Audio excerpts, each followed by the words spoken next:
Bienvenue à tous, je suis très content de vous revoir et j'espère que vous vous portez super bien. Moi ça va super bien. Alors aujourd'hui on va voir ensemble comment transformer l'échec en succès, d'accord?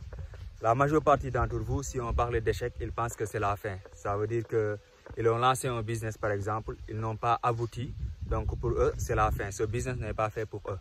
Alors qu'en réalité, l'échec c'est une opportunité de grandir, d'avancer. Et dans cette vidéo, on va voir ensemble 3 ressources ou bien 3 clés si vous voulez pour transformer l'échec en succès. Et la première clé, ça consiste à redéfinir l'échec, d'accord?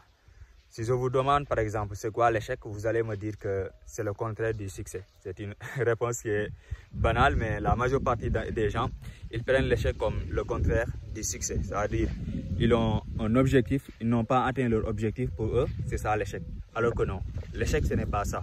Cette définition qui consiste à prendre comme l'échec le contraire du succès, je vous invite à la mettre dans la poubelle. Ce n'est pas valable. Parce que l'échec en réalité c'est une étape du succès. Ça fait partie du succès. Ça veut dire que pour réussir, on doit obligatoirement échouer. C'est une étape. D'ailleurs, c'est pourquoi Michael Jordan il dit qu'il a échoué encore et encore. Et c'est pourquoi il a réussi. L'échec, c'est une étape fondamentale pour réussir. Donc, n'ayez plus peur d'échouer. Embrassez l'échec. Embrassez l'échec parce que c'est une étape pour réussir. Et la deuxième clé pour transformer l'échec en succès, ça consiste de tirer des leçons de notre échec. Oui, si on dit que l'échec c'est une étape du succès, c'est à condition d'apprendre de nos échecs. Mais si tu échoues, tu refais la même chose, tu vas encore échouer. Tu recommences et tu refais la même chose, tu vas encore échouer. D'ailleurs, c'est pourquoi Albert Einstein il dit que la folie, c'est de faire la même chose et de s'attendre à des résultats différents. Si vous voulez transformer l'échec en succès, vous devez apprendre de vos échecs.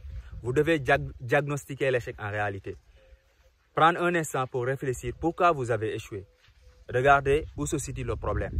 Et quand vous allez recommencer avec des nouvelles stratégies. Comme le disait Henry Ford, quand il dit que l'échec n'est pas une fatalité, mais c'est une opportunité de recommencer, mais cette fois-ci de manière plus intelligente. Donc apprenez de vos échecs, recommencez, mais cette fois-ci de manière plus intelligente. Et même si ça vaut la peine d'aller lire des livres, payer des formations avant de recommencer, faites-le. Parce que le succès, ça vaut la peine. Et la troisième clé pour transformer l'échec en succès, ça consiste de persévérer. Oui, parce que le succès, ce n'est pas instantané. Et c'est là où la majeure partie des gens, ils abandonnent. Parce qu'ils ne savent pas persévérer. Ils échouent une fois, 2 fois, 3 fois, ils abandonnent.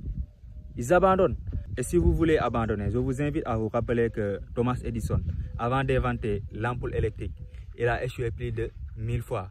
Et Usain Bolt aussi en dit un jour, il s'est entraîné pendant 5 ans avant de courir 9 secondes. Au moment où la majeure partie des gens abandonnent au bout de 3 mois quand ils n'ont pas vu de résultats. Donc c'est la persévérance en réalité qui va vous permettre de transformer l'échec en succès. Parce que si vous échouez, vous recommencez, vous échouez encore et que vous abandonnez, vous n'allez jamais réussir. Il faut persévérer parce que l'échec, ce n'est pas instantané. Ça prend du temps.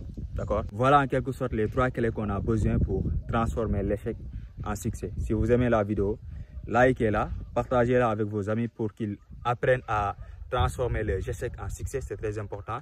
Et si vous aimez ce genre de vidéos, abonnez-vous, activez la cloche de notification et on avance ensemble. C'était Ibrahim Faye. Merci beaucoup.